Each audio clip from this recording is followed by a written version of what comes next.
The feudal system was widely used in Europe around this time. In this system, a peasant would receive a piece of land and protection in return for working for a lord. These peasants were forced to do very difficult labor. Even though these workers experienced great suffering, the noblemen counted on them for food and other necessities.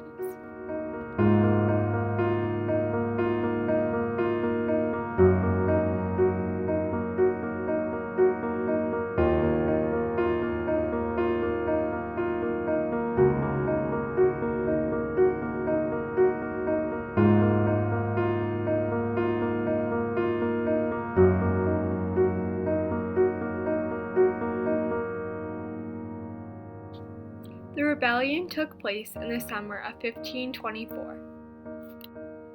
It started in southwestern Germany and spread across the country into Austria.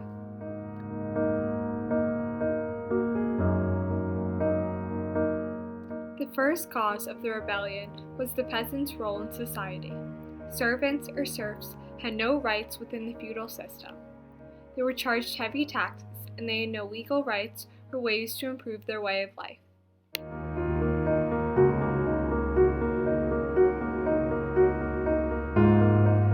The second reason for the rebellion was the Protestant Reformation. There was a radical democratization of the church since everyone had the same authority to preach and interpret the gospel. These peasants decided to rise up against the nobility to overthrow the feudal system. Peasants throughout Germany revolted in a social revolution.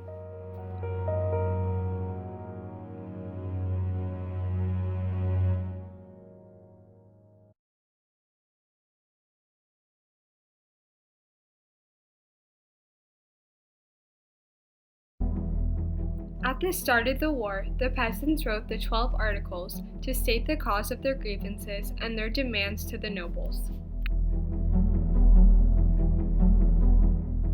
The 12 Articles demanded the right to elect and depose clergymen, abolition of serfdom, death tolls, and exclusion from certain activities such as hunting and fishing, restoration of the privileges taken away from the peasants, a decrease in taxes, rents, and long hours of labor, justice in courts such as fair trials.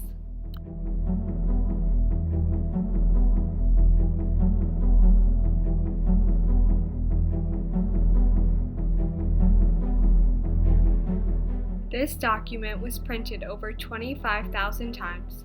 The invention of the printing press aided the peasants in spreading their cause all over Germany.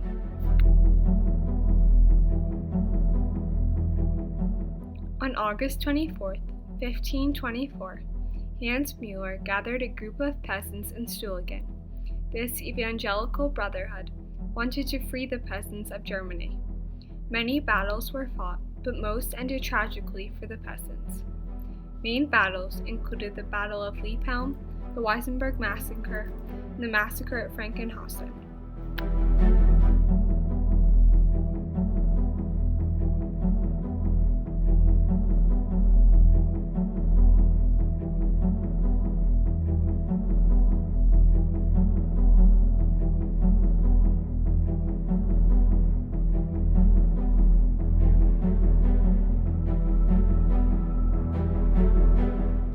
The peasants did not have the proper resources or strategy to go up against a formal army.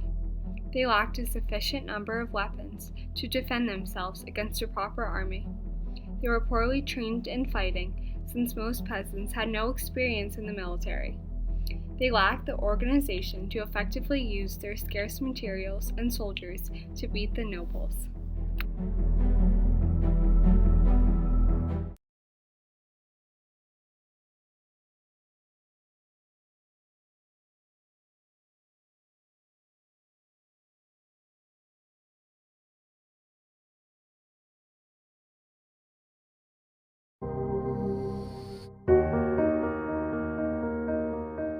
"100,000 people were killed, villages were burned down, survivors were tortured, privileges and property was lost, weapons were taken away, crops were destroyed, and peasants' taxes were increased and they had to pay reparations." The fighting died down in late 1525, although some small local rebellions continued into the next year. The bad defeat in the peasants in Germany was followed by a long period of discontent by the peasants through the 16th and early 17th centuries.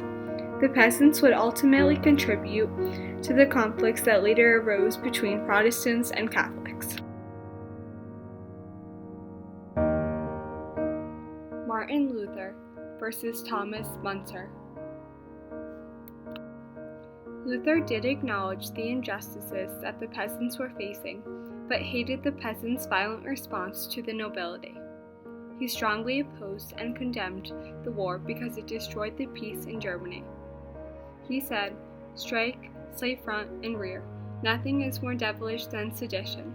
There must be no sleep, no patience, no mercy. They are the children of the devil."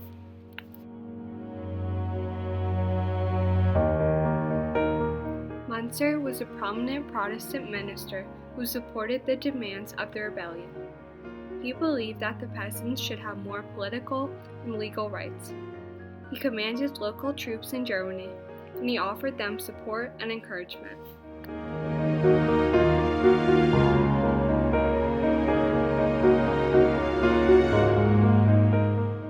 Luther and Müntzer strongly differed in their views on theology. These differences are illustrated in their opposing views on the Peasants' Rebellion. Luther strongly disagreed with Müntzer's ideas.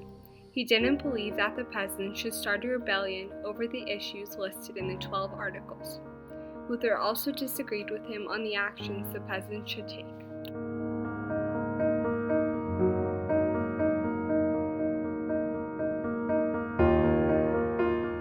The lasting impacts. The Peasant Rebellion can be seen as the first modern revolution. It foreshadows the discontent with the continual imbalance of wealth between the rich and the poor in Europe's society. This dissatisfaction led to even bigger wars, such as the French Revolution. The impacts on the Church. The Peasant Rebellion brought attention to how aristocratic the Church had become. It forced the Church to re-examine its values and make a change. Jesus taught that the Church is for all people, regardless of his or her economic class. The Church's leaders should not be focused on material wealth, but on making sure those who are in need, such as the peasants, are cared for and protected. This problem is still relevant in the Church today. Pope Francis is committed to lessening the power and privilege of the clergy. He feels that some of the Church's leaders are too focused on their authority. He wants to shift the attention back on being servants for the people.